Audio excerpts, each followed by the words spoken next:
bem-vindo, seja bem-vinda ao podcast A Caça Talentos. Eu sou a Thaís Targa, eu ajudo você a encontrar o seu novo trabalho e esse é um podcast para a gente falar de carreira, recolocação, futuro do trabalho, desenvolvimento humano, sem frescura, sem censura, com conteúdo rico, transformador e reflexivo para ajudar na sua jornada pessoal e profissional. Hoje eu recebo aqui o Gustavo Arnes. O Gustavo é um estudioso, ele é criador do Congresso Internacional de Felicidade, ele é palestrante, é professor, é consultor. O Gustavo é multicarreira. Gustavo, gratidão por você ter vindo. Sei que você está com uma agenda assim desafiante, mas então te honro muito sua presença aqui.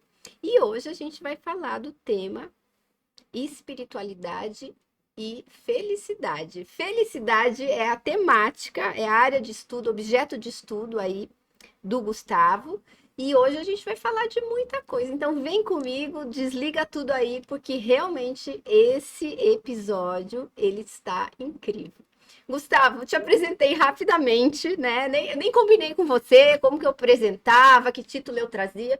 Então, se você quiser, inclusive, complementar a apresentação, fica à vontade, por favor. Não sei o que eu esqueci de falar a respeito do seu perfil. Tá ótimo, Thaís. A Tá apresentação ótimo. tá excelente. É uma alegria estar aqui com você, né? E batendo esse papo aí com a turma toda que nos acompanha. Legal.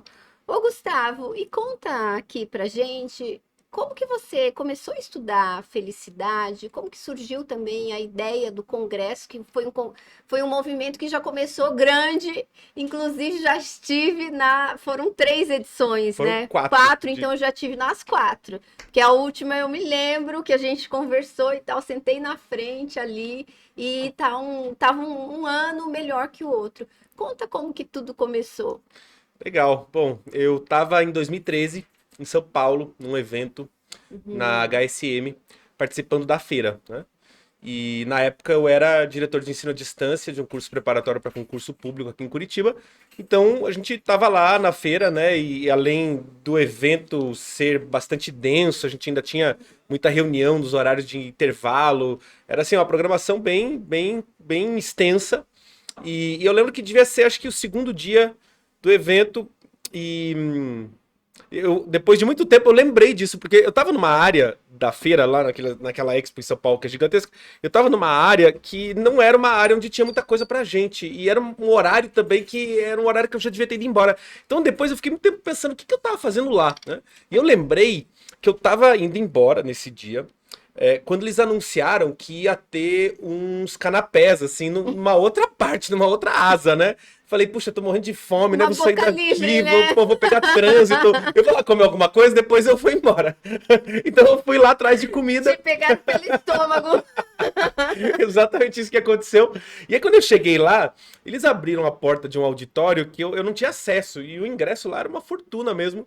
E eles falaram: olha, a última palestra do dia, a gente abriu as portas aqui. Quem tiver interessado pode vir assistir. Eu falei: vou lá ver, né? Porque custa tão caro, vamos ver o que tem nesse negócio. E aí era uma A palestra. comida deve ser boa e a palestra também deve acompanhar, né? Vamos ver o que tá acontecendo, né? Eu cheguei lá e olha só, era o tal Ben Shahar dando uma palestra Ah, sobre a ciência da felicidade. Nossa! Eu nunca tinha ouvido falar de ciência da Meu felicidade. sonho de consumo cair de paraquedas na palestra do tal. Exatamente. E nem sabia que era o tal Ben Shahar nessa época, né? Sim. Aí depois, claro, né? Fiquei sabendo, o professor da aula mais concorrido de Harvard. E você sabe que ele começou aquela palestra perguntando assim: o que é que te motiva? O que é que te dá energia? Que atividades são essas que quanto mais você faz, mais energizado você se sente, sabe? Que é o contrário daquelas atividades que você faz um pouquinho e já se cansa um monte, né? Uhum. Que outras atividades são essas que te energizam, assim? E ele foi, né, construindo esse fio condutor da psicologia positiva. Eu saí de lá. Comprei o livro dele, eu passei uma parte da madrugada, assim, no hotel, lendo o livro. No outro dia eu acordei, eu já tinha, né, como um amigo me disse esses dias, Gustavo, você virou um pregador. Eu já tinha virado um pregador no Você já café da tinha se manhã. convertido, nem sabia pro quê, né? No café da manhã eu já tava assim, gente, vocês não sabem, estão estudando felicidade, tem uma ciência assim, lá em Harvard, coisa e tal. E as pessoas estavam assim, cara, onde é que você tava, né? O que que... E eu O que, tava que, assim, que assim, você tomou? pilhado mesmo, né? Hoje eu tava até um pouco eufórico. Mas Aham. você sabe que, assim, sem querer, né? Eu tava respondendo aquela pergunta dele daquilo que me energizava. E realmente, assim, essa construção de conhecimento, essa caminhada de autoconhecimento me energiza muito, porque eu já vinha, né, de uma busca, assim, que é uma busca de vida mesmo, né? De criança eu não sabia, mas a busca já tava lá. Depois eu fui descobrir que essa curiosidade, assim, era uma curiosidade por mim mesmo, né? Que me levou para religiões, que me levou para filosofia, que me levou para estudo de religiões comparadas, que no fundo, sempre foi mesmo uma busca por espiritualidade, mas que naquele momento era como se, sabe, várias peças de um quebra-cabeça se encaixassem assim na minha mente. E a partir de então, né, 2013, a psicologia positiva era super incipiente aqui no Brasil, né, quase não existia. Eu fui, né, trouxe livros, eu fiz cursos online, achei umas aulas do tal Ben-Shahar lá em Harvard, no YouTube, com legenda em japonês, sabe? Umas coisas assim que eu não sei de onde é que saíram. Mas eu fui mergulhando mesmo no tema como eu pude e fui percebendo mesmo a transformação que foi acontecendo na minha vida. Até que em 2016, 2015, na verdade, eu tava já com essa ideia, assim, de, puxa, como é que dá pra levar esse tema pra mais pessoas? Como é que a gente torna isso aqui mais popular? Porque isso aqui, né, pra mim, assim, isso aqui é tão bom que isso aqui a gente tem que levar pra todo mundo, Sim. né? Então, em 2015, eu tava num evento em Brasília e eu tava pensando que eu sempre gostei de eventos, viajava, ia pra palestra, eu tava pensando assim, puxa, nunca vim pra Curitiba esses eventos, né? A gente precisa viajar pra São Paulo, pra Rio de Janeiro, pra Brasília, aí paga caro na passagem, paga caro no hotel, são cidades caras, porque não tem nada lá em Curitiba. Eu falei, vou fazer um evento em Curitiba, né? Foi que me veio essa ideia, assim. Eu conhecia a psicologia positiva, né? Ciência da felicidade através de um evento, gostava de eventos, então eu pensei, vou fazer um evento lá em Curitiba. E essa foi o início, assim, dessa ideia do Congresso Internacional de Felicidade. E o primeiro congresso já teve o quê? 1.000 Lá pessoas? na Ópera Foi de lindo, Arame, maravilhoso. na Ópera de Arame a gente teve 1.400 pessoas, se não me engano. 1.200, 1.400. Foram vários ingressos sociais que a gente distribuiu.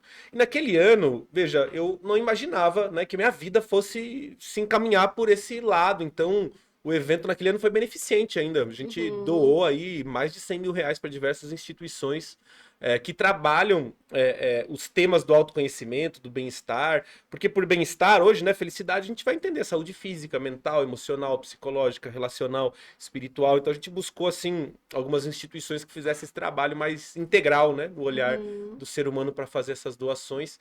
E realmente foi um ano interessante, assim, porque curioso como, apesar, assim, eu tinha alguma experiência em eventos, mas não em eventos tão grandes e, obviamente, nem nessa área. É, de alguma forma, né, eu sabia por onde caminhar, assim, na organização, mas as coisas foram realmente acontecendo mesmo, né, foram se desdobrando, assim, o evento foi crescendo, foi ganhando aquele corpo que ganhou, e aí foi aquele momento incrível mesmo, né, que a gente viveu lá na Ópera de Arame em 2016, né. Sim. E, Gustavo, você vem de uma família filântropa, como que fala? Filantropa, topra, filantrópica? Vou aproveitar, isso é uma pausa? Vocês vão editar, não? Não. Ah, então desculpa. Você quer ir no banheiro? Essa é uma pergunta, você vai pra onde é que eu olho, você olha pra lá, você olha pra Pode você. olhar para mim, Ah, mas então tá bom. não é editado, mas aqui tudo junto, misturado, tá bom, a audiência já sabe. Eu achei que você ia falar, eu queria ir Essa no foi boa. banheiro. Com licença, já volto. Ufa! Ô, Gustavo, sua família é uma família. Você é sobrinho da Zilda Arnes, É né? sobrinho neto. Ela Sobrinho é irmã do neto. meu avô e o Aham, Dom Paulo também, né? O tio Dom sim. Paulo também é irmão dela, E irmão do como é vô. que é fazer parte dessa família, né? Conta pra gente um Você sabe que é pouquinho uma do seu coisa lado B, curiosa né? mesmo, né? Porque a Eu tia sempre quis, Zilda. inclusive, te perguntar isso. Nunca te perguntei, te pergunto ao vivo, assim, no podcast, tá bom, né? Você já queria ir no banheiro, na minha cabeça, então tá bom. Pois é. É curioso, né? Porque a tia Zilda tá lá, lá em Roma, né? Fazendo todo o processo lá para canonização, enfim, né? E alguém da família até falou: gente, vocês imaginam que a gente pode ter conhecido uma santa? Eu falei, nossa, que coisa incrível, né? E você sabe que Não, e a santa faz parte ainda, tá no seu DNA, né? ela era uma pessoa diferente mesmo, né? Assim, ela Uhum, tinha algo de especial, assim, estar perto dela. Sabe, uhum, uma questão mais sutil mesmo, né? Vitalidade, energia, um brilho no uhum, olhar mesmo. uhum, E a convivência com ela, assim, minha mãe é a sobrinha mais velha, né? E o uhum, meu avô, um dos irmãos mais velhos. Então a gente até teve, assim, uma boa convivência durante, em especial, assim, meu período de adolescência. uhum. Nas férias, né? No litoral do Paraná, aqui onde eles tinham uma casa e Sim. tudo.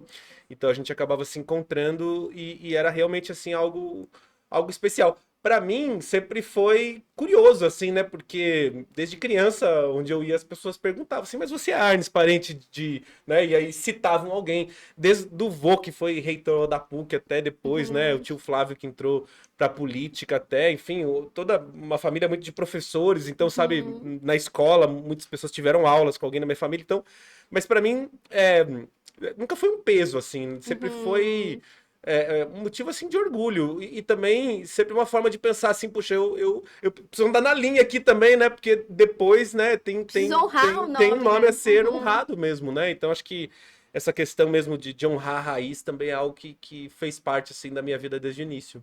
Perfeito. E na sua concepção, né, depois desses anos de estudo, de experiências, o que é felicidade para Excelente. você? Você sabe que eu digo que se me procurassem lá em 2016, né, as entrevistas desde então até hoje, eu achar que não é nem a mesma pessoa, né? De Uhum. tanto que essa resposta mudou. Que bom, né? Nós somos seres Que em bom que evolução, você está né? evoluindo, se transformando. Exatamente. E você sabe que tem um ponto interessante que, normalmente, pela dificuldade da definição conceitual mesmo do termo, né? As pessoas acabam recorrendo a exemplos, né? Exemplos de momentos felizes. Ah, Uhum, desde, né, férias com os amigos, até as atividades favoritas, até aqueles encontros, né, com a família. E eu acho que é interessante nessa construção de ciência, a construção do conceito, porque o conceito que nós temos de algo é, na verdade, aquilo que nós encontramos na prática. uhum, Então, eu sou tão feliz quanto eu sou capaz de experimentar a felicidade. E a uhum, felicidade é aquilo que eu acredito que ela seja. Então, para muitas pessoas, quando a gente resume no exemplo, a felicidade uhum, acaba virando um momento feliz.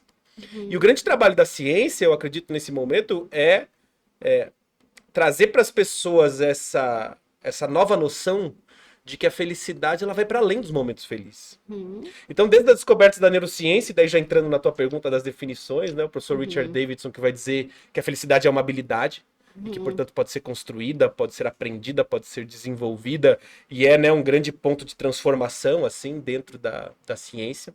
Até a definição mais aceita dentro da psicologia positiva, que é da professora Sônia Lyubomirsky, uhum, que resgata, né, o conhecimento filosófico lá de Aristóteles, vai falar da felicidade externa e interna, uhum, né, hedônica e eudaimônica. Então, uhum, a satisfação e o prazer dos momentos felizes, mas combinado com essa sensação de que a vida é significativa, de que ela vale a uhum, pena, então, né, que existe um sentido naquilo que eu faço. Até, particularmente, uma definição que eu gosto bastante, que é a do professor Tal Ben-Shahar, que a gente uhum, mencionou, porque ela é bem tangível, né? Ela é bem concreta, ela é bem palpável. A definição de felicidade através dos elementos que a constituem, que é o bem-estar físico, emocional, intelectual, relacional e espiritual. Então eu gosto muito dessa definição porque nos traz um caminho mesmo, né, a ser uhum. seguido e que de alguma forma também contempla essa outra discussão que nós trouxemos aqui. E como que a ciência está vendo o componente espiritualidade quando a gente fala em felicidade? Perfeito. Porque os cientistas estão ficando tudo espiritual, fazendo yoga, tô de olho, né? Não é? Você sabe que é um movimento que tem acontecido mesmo, né? Tem acontecido. E você sabe que Eu não falo, é. se os cientistas estão fazendo yoga, eu também vou fazer, porque eles sabem, né? Vou lá na yoga. Estão sabendo de alguma coisa que eu não estou sabendo, né? É. É exatamente isso. Eu vejo hoje, né, e eu até citei aqui assim esse até movimento filosófico que a psicologia positiva resgata, porque eu percebo uma grande convergência mesmo, né, entre filosofia, ciência e espiritualidade, campos que tiveram durante um tempo muito separados, né? O que era ciência era uma coisa, a espiritualidade era outra e não tinha muita conversa, Uhum, mas hoje me parece que os avanços da ciência estão levando a um resgate, né? Até das tradições dos povos originários, enfim, das tradições espirituais, tanto do Ocidente quanto do Oriente. Os estudos da Dana Zohar com a inteligência espiritual, né? E aquele ponto de Deus que a neurociência localizou, até dentro da psicologia positiva, da ciência da felicidade.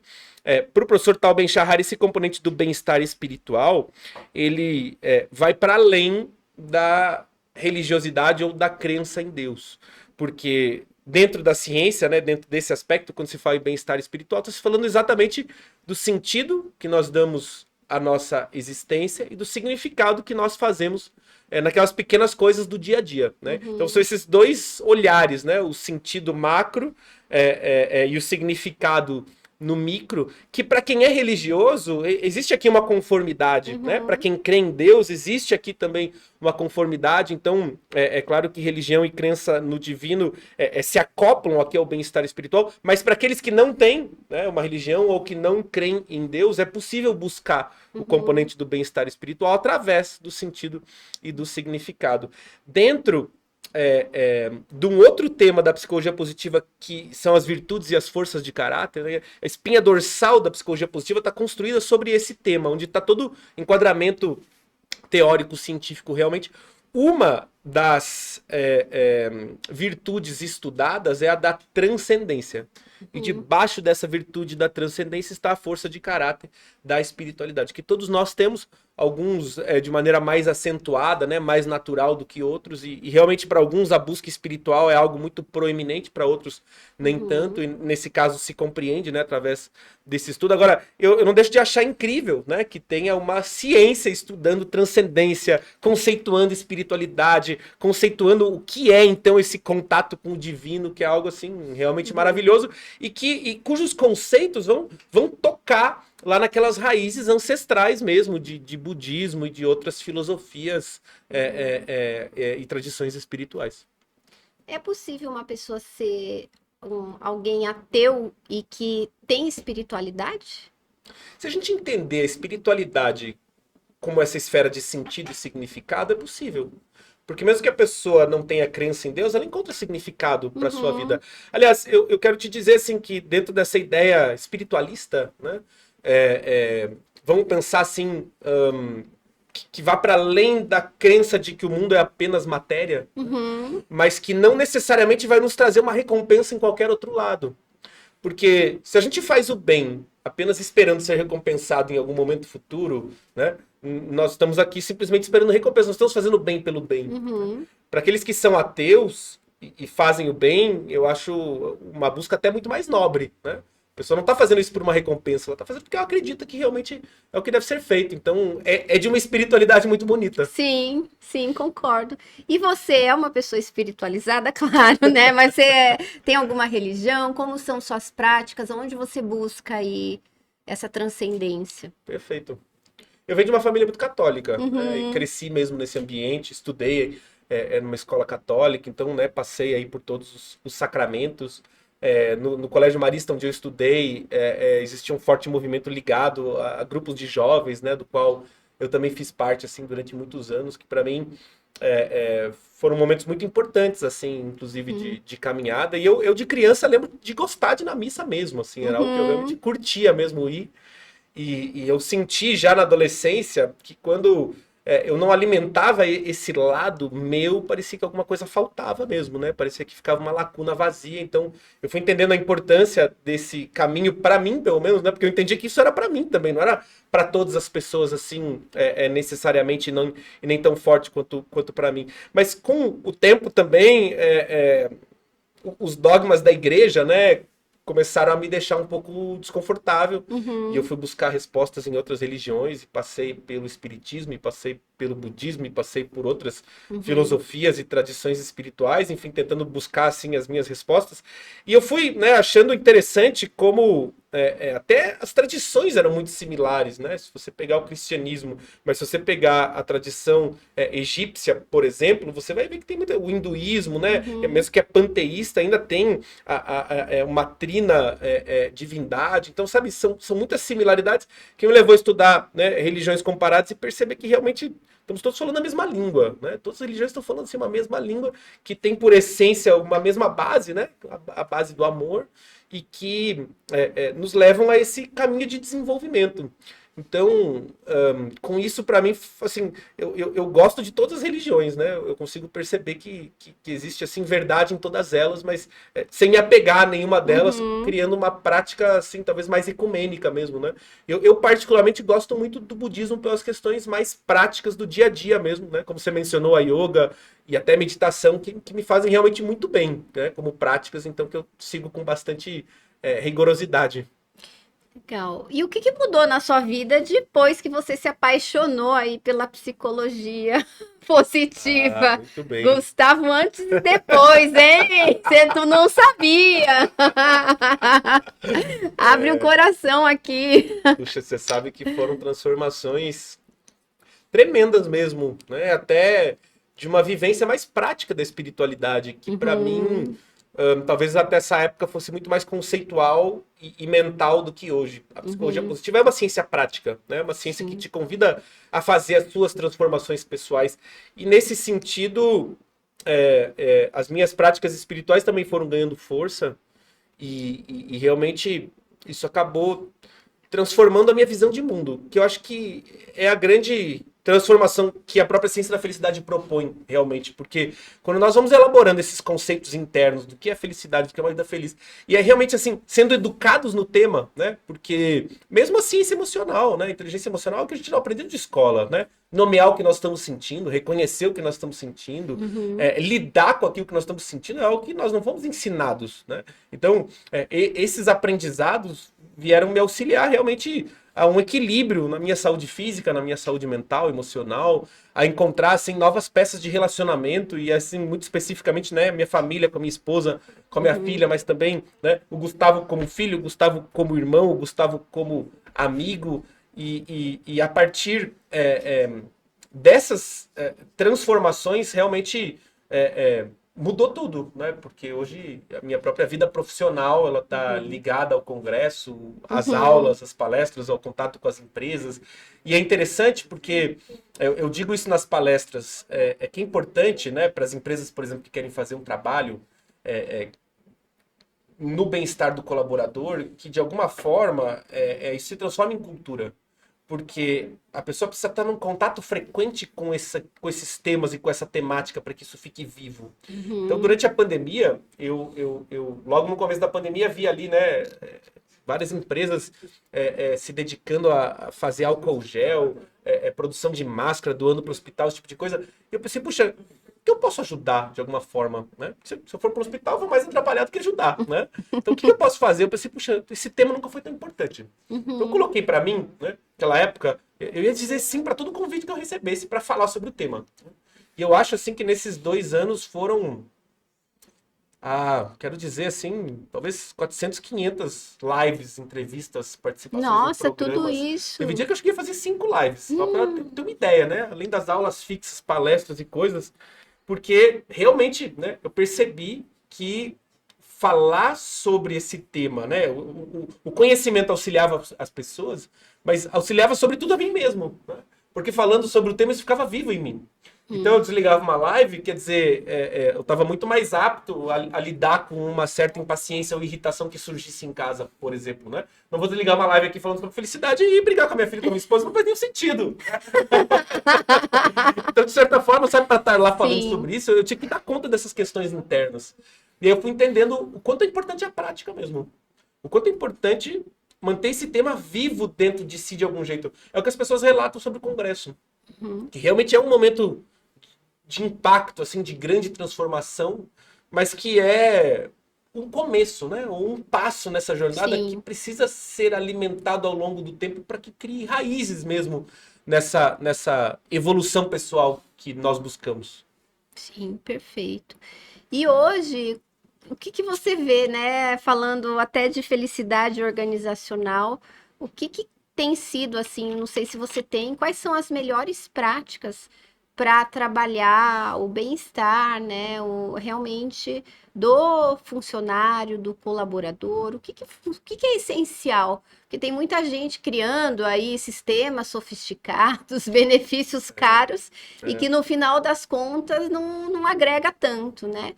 Se uma empresa quer colocar na pauta felicidade organizacional, o que que ela poder, por onde ela começa, o que que eu implantaria na minha empresa, por excelente, exemplo? excelente ponto, porque realmente se a gente pegar, né, um histórico do que aconteceu, a pandemia realmente impulsionou as empresas nesse cuidado. Eu sinto, antes da pandemia, primeiro, né, o tema ainda não é amplamente assim conhecido aqui no Brasil e nem pelas empresas. Uhum. Mas antes da pandemia, eu sentia que a conversa versava assim no... Tá, mas o que que eu, enquanto empresa, dono da empresa, empresário, tenho a ver com o bem-estar do meu colaborador? Quer dizer, o que eu posso fazer por ele? Então, meu diretor está se separando e eu tenho que fazer alguma coisa, né? E a resposta é não, você não tem que fazer nada. Agora, se ele não lidar bem com esse momento de vida, isso vai afetar a produtividade dele aqui. E se a coisa continuar indo mal, daqui a pouco você vai precisar substituí-lo, né? E é aquele custo enorme, enfim, nesse sentido. Então, as empresas vêm entendendo que cuidar do bem-estar do seu colaborador é também cuidar, no final das contas, do resultado financeiro. As pesquisas internacionais hoje mostram um nexo de causalidade bem lastreado mesmo. A gente fala no investimento do bem-estar do colaborador em dois resultados finais, que é a satisfação do cliente e a produtividade, que são dois drivers super importantes para o sucesso da empresa.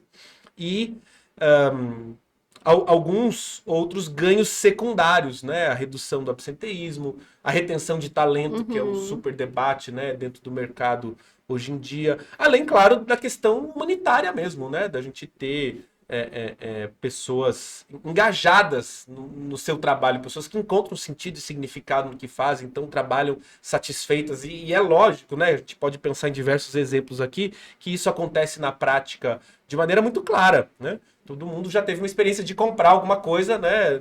Ser mal atendido e desistir da compra. E o oposto também é verdade. Você não está pensando em comprar nada. Entra ali, o vendedor está tão entusiasmado, engajado, você compra, né, o produto lá, depois chega em casa e fala, gente, o que eu vou fazer com esse negócio aqui mesmo? Né? Não faz a menor ideia porque comprou o negócio. Né? Então é claro, né, que o trabalho no bem-estar do colaborador vai gerar um resultado positivo para a empresa. E isso se dá basicamente através de dois aspectos, né, que é o trabalho no desenvolvimento da liderança e o trabalho no desenvolvimento e transformação da cultura. Esses dois trabalhos eles têm que ser paralelos mesmo.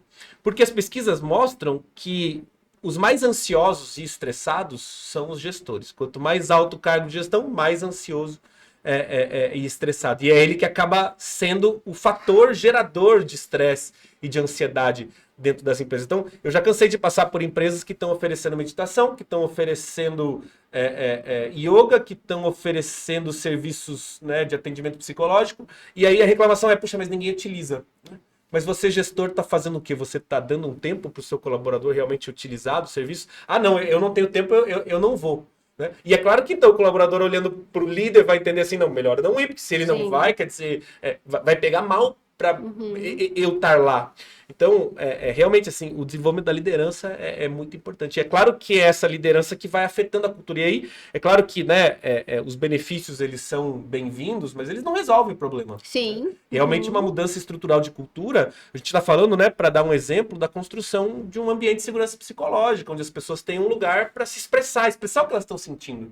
Então, eu tenho convidado, por exemplo, as empresas a abrir esse espaço emocional mesmo, né? Pergunta no começo do dia, no final do dia, uma vez por semana, como é que você está se sentindo hoje? Como é que foi a sua semana? E dá um espaço mesmo, né, para manifestação emocional, porque quando, né, tem algo acontecendo em casa que está me deixando estressado e ansioso e eu coloco na mesa, isso já libera um pouco da pressão interna, né? É uma panela de pressão mesmo, né? É sentimento, é emoção, é coisa, é prazo, e de repente a coisa estoura. À medida que eu vou abrindo essa válvula e vou colocando para fora, né? Essa pressão vai reduzindo. Às vezes a questão do trabalho mesmo, eu tô super estressado, eu tenho esse prazo para entregar, eu não acho que vou dar conta.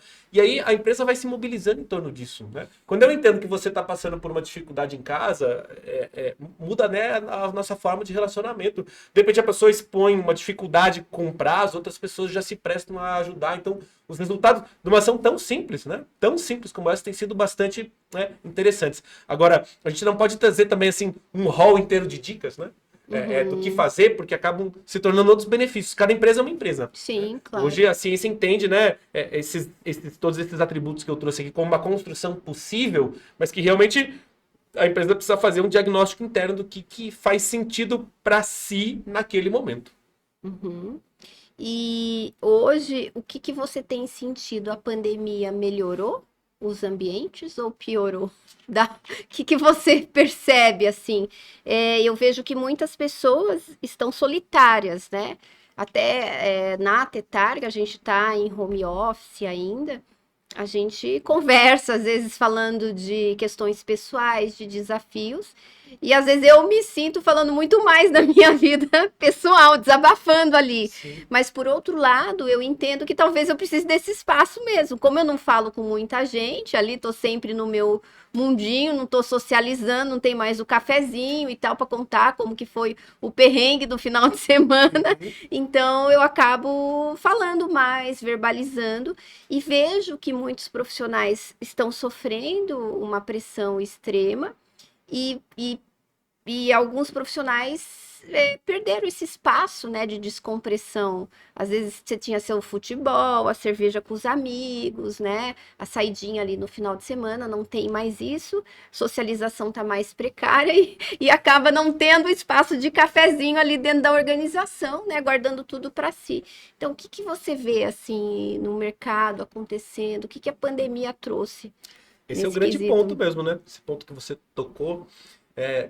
Desde o início da pandemia, muitas das pesquisas que mensuram, né, o bem-estar dentro das organizações estão falando sobre o impacto desse ponto dos relacionamentos mesmo que se perderam, né? Uhum. Que é aquele relacionamento que acontece em volta do trabalho, né? É o momento de chegada, de saída, quando você levanta para ir no banheiro, É bate, um né? almoço, às É o vezes você vai, bate café da papo, tarde, conversa com a exatamente. caixa do restaurante, não é? Perfeito, né? Aquele momentinho antes da reunião, que você tá ali antes da reunião começar, faz uma brincadeira, ou no final da reunião você né, percebe que a pessoa tava meio para baixo, você pergunta como é que ela tá, que no online não acontece, né? Online a gente não tem esse espaço de refúgio mesmo. Uhum. Então, primeiro que a coisa virou aquela objetividade, né? Uma reunião atrás da outra, assim, sem descanso, as pessoas não param nem muito para tomar água. Chega no final do dia, estão super extenuadas, né? A gente sabe o impacto, né, desse ambiente virtual, até neuroquimicamente, né? Como realmente traz mais cansaço, além desses outros fatores que estão dispersos. E aí as pesquisas nos mostram, assim, globalmente, como estamos vivenciando um declínio mesmo, né, na percepção de bem-estar, uma acentuação nos níveis de estresse, de ansiedade, burnout agora cadastrado, né, como uma doença, Uhum. né, de fato, lá na nova publicação do CID, os índices de depressão crescendo, e para além disso, né, o mundo todo nesses dados que são alarmantes, né, que já eram alarmantes antes da pandemia, a pandemia parece que impulsiona ainda mais criticamente, e aqui no Brasil a gente ainda está descolado dessa realidade, porque o aumento aqui é ainda maior. Então, várias pesquisas que mensuraram, assim, diversos países pelo mundo mostraram que o Brasil é o mais ansioso, é o mais estressado, é o mais triste, é o mais isolado, como você colocou, que vem realmente agredindo severamente a nossa percepção aqui de felicidade. Isso por um lado, né? Por um lado crítico. Agora, me parece também, né, que a doença está cada vez mais escancarada. E enquanto a doença não tiver mesmo muito clara, a gente não vai parar para olhar para ela, porque até agora a gente foi levando essa doença com a barriga, tanto individualmente como enquanto sociedade mesmo, né? Que é algo grave e que a gente precisa Uhum. realmente parar para olhar. Então eu sinto também nesse sentido que a pandemia trouxe um maior cuidado em relação a essas questões de saúde mental e de emocional. A gente ainda tem muito, né, a caminhar para conseguir perceber de fato o que está acontecendo e realmente agir, né, sobre tudo isso. Mas eu sinto que é um momento interessante esse que nós estamos vendo. Os psicólogos sociais têm feito comparações com o período pós-guerra mesmo, né? O estresse pós-traumático que nós estamos vivendo é algo sem precedentes na história da humanidade, mas que diferente também de um pós-guerra, onde a destruição é muito visível, Sim. né? A gente está Uhum. aqui meio que sem, né, sem saber quem é o inimigo, né? Sem saber se tá tudo bem, se não tá, se sentindo cansado, se sentindo meio isolado, se sentindo para baixo, sem dar muita atenção para isso, porque tem que dar conta do trabalho e das mil coisas que estão acontecendo. Eu acho que a gente vai ter mais clareza mesmo do quão duro está sendo esse período daqui a uns 10 anos mesmo, né? Quando tiver essa distância de tempo e olhar para trás, é que isso vai ser mais compreensível. E é importante que isso seja dito para que a gente tenha clareza do que a gente está enfrentando, né? Nossa saúde mental está realmente em perigo. Todos nós estamos passando, né, por isso. E é importante que a gente, primeiro, tenha noção e ciência e depois possa usar de tudo aquilo que a gente já sabe que existe, né? Yoga, meditação, esse espaço de relacionamento, quer dizer, desobstruir a panela de pressão com os amigos, com os colegas de trabalho, com quem quer que seja, e na medida do possível também, né, com todos os cuidados, e voltando a socializar para que a gente possa cuidar do nosso bem-estar emocional também.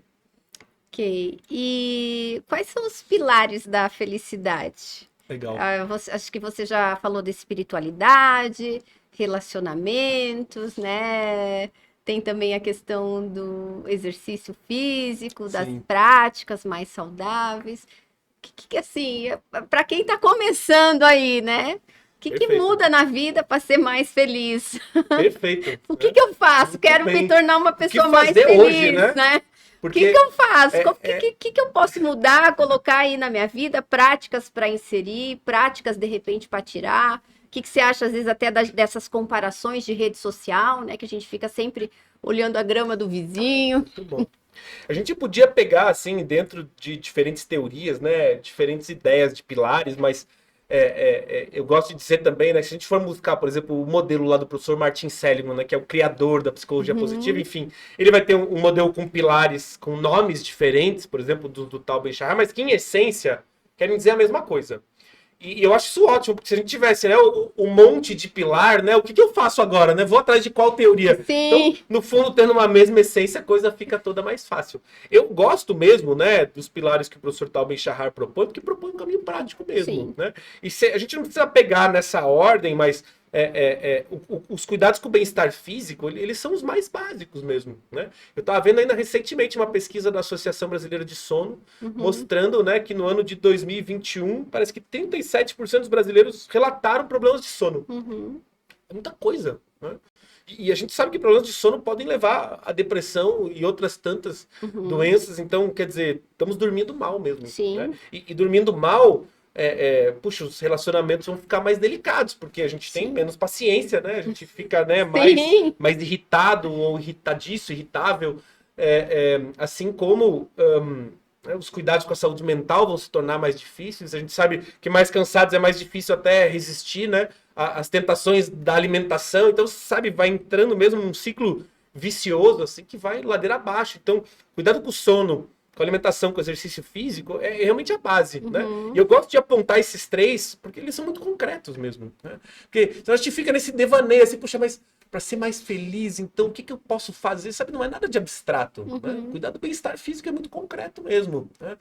Para quê? Para eu ter mais disposição, para ter mais energia. Com isso, é claro que eu vou ter mais força, por exemplo, para o desempenho profissional, né? A gente sabe que o profissional indo bem acaba resolvendo outras áreas da vida, mas aí eu tenho forças, por exemplo, para cuidar do bem-estar mental. E você citou aqui um aspecto importantíssimo, que é o das redes sociais, né? Onde esse viés da comparação, né, a ansiedade de referência, vai nos levando sempre a imaginar que a vida do outro é super incrível, né? Ele tá lá comendo aqueles pratos lindos, né?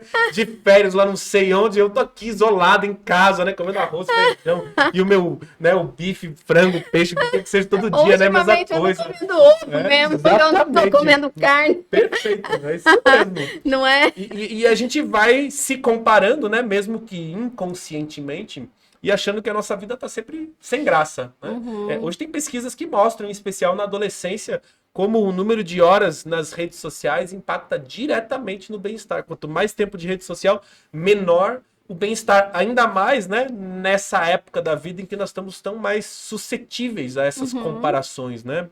Inclusive que faz parte do desenvolvimento humano. Então, o cuidado com as redes sociais, o cuidado com o excesso de trabalho, porque no home office também as pessoas acabaram perdendo noção do tempo, né? Aquele horário de chegada e de saída já não existe mais, o horário de intervalo às vezes não é muito bem respeitado, então as pessoas vão comendo qualquer coisa ali na frente do computador e descuidando até, mais uma vez, da alimentação. Então, redes sociais, as horas de trabalho, tudo aquilo que nós consumimos mentalmente nos afetam, né? Excesso de notícias e telejornais vão contribuir com ansiedade e angústia. É claro que a gente não pode ficar aqui totalmente desinformado, né? Mas o excesso de redes sociais, ele é prejudicial ainda mais num ano que a gente vai viver aí tanta polarização ainda por conta do cenário político. Então, esse cuidado realmente, né, com o que é que nós estamos nos alimentando. Isso vai até as conversas que nós temos com outras pessoas que vão estar preocupadas, que vão estar agitadas, que vão estar com medo ou que vão estar raivosas. E aí a gente pode equilibrar isso, né, consumindo conteúdos positivos, né? Como você produz muito, né, nos seus canais, a psicologia positiva. Enfim, aquilo que interessa para as pessoas pode ser útil como um conteúdo positivo, porque hoje nós entendemos, né, que a saúde mental ela está muito ligada à forma como nós utilizamos a nossa atenção. Então, a minha mente relaxa quando eu engajo a minha atenção naquilo que eu estou fazendo. E isso acontece quando nós estamos fazendo as nossas atividades favoritas. Então, pergunta para as pessoas, quais são os seus hobbies? O que é aquilo que você realmente gosta de fazer quando você tem um tempinho livre? Fazer essas atividades vai proporcionar mais saúde mental. Agora, eu digo sempre, né, que são atividades, né? Eu tenho que cuidar com aquele lazer muito passivo, né? Redes sociais, telefone, Netflix, nenhum problema, né? Com nada disso, a gente está falando aqui dos excessos, mas é claro que um hobby como um esporte, como momentos, né, com os seus amigos, com familiares, um instrumento musical, uma nova receita, enfim, o que é que seja que você goste de fazer, né, ativamente, vai te proporcionar um pouco desse relaxamento que nós estamos todos precisando também nesse momento, né? Perfeito. É porque às vezes a gente que. Eu já tive minhas épocas que eu me viciava em Netflix, né? Em séries. É ótimo, você foge, né? Você se anestesia. Só que você termina a série, a sua vida ela continua ruim igual tava, né? Você não mudou nada. Ao ponto que se você de repente faz um esporte, você já gerou sensações diferentes, você se envolveu ali ativamente e você terminou o esporte, você já está diferente, ou seja, você já tem mais condições de tornar a sua vida melhor. Exato. Então, entendo, agora ficou muito claro isso que você trouxe. E, de novo, né, nada contra o Netflix. Sim, né? mas Relaxar sem exagero, assistir né? um filme, assistir um episódio, até mesmo, muitas vezes, assim, conscientemente se anestesiando. Agora vou me anestesiar, né? Mesmo, não assim, quero pensar muito, estressante, eu preciso aqui desligar minha mente um pouco, sentar lá, assistir, mas com limite, né? Porque senão, realmente, né, essa anestesia vai complicando, inclusive, outras áreas da vida. E aí, o que é o oposto disso que você bem mencionou, né? Além de uma atividade física, suar o corpo, que para a neurociência, né, é uma matemática da felicidade. Não tem como escapar, né? Porque a atividade física vai liberar dopamina, vai liberar endorfina, que trazem sensação de relaxamento, né? E de bem-estar, que combatem o cortisol, que é o hormônio responsável pelo estresse, que muitas vezes, né, acaba subindo muito no corpo e nos deixando, né, mais rígidos, mais agitados, ansiosos. Então, qual atividade física, né? Que momento do dia, com que intensidade? É claro que vai variar de momento, de pessoa para pessoa, dependendo do momento da vida. Agora, não se pode abrir mão dessa neuroquímica. E fazer isso, por exemplo, em meio à natureza, né, os estudos também comprovam que vão trazendo outras sensações, né? A própria oxigenação do cérebro, o ar puro. E aí, você não precisa também, né, sair da sua cidade e ir procurar, né, um lugar distante. Não, um parque serve, né? Se você não consegue sair de casa, assim, as suas plantas no seu apartamento também te servem. Esse contato com a natureza, por menor que seja, também vai trazer uma possibilidade maior de relaxamento. Perfeito. Nossa, uma aula aqui, tô aprendendo muito, Gustavo. Chegamos aqui ao fim, queria te agradecer. E eu sempre termino os episódios e peço para o convidado escolher uma palavra bem significativa, que até ilustre algo do que você falou hoje. E você que está assistindo, que veio até o final, você vai colocar essa hashtag, hein? Qual que é a palavra que mostra que você esteve aqui com a gente até o final? Qual que é a palavra de hoje, Gustavo? A palavra de hoje para mim é presença. Presença. Porque acho que isso tudo que nós estamos conversando aqui só é válido e só vai realmente trazer uma transformação se você estiver bem presente aquilo que você faz. vai fazer uma atividade física e você não consegue se desligar dos problemas, das questões mentais, é claro que tem um efeito, mas a sua mente ela continua cansada. Se você vai fazer a sua atividade favorita e você não consegue também engajar sua atenção no que está fazendo, a sua mente continua rodando em outros lugares, nada acontece. E eu acho que isso é muito válido para a própria espiritualidade, né? O estado de presença é aquilo que torna o ordinário extraordinário, como diz o professor Tal Ben-Shahar. Perfeito, gratidão. Volte sempre, vamos fazer mais coisa. Gratidão você que esteve aqui até o final e a gente se vê, se fala aí no próximo episódio. Tchau, tchau.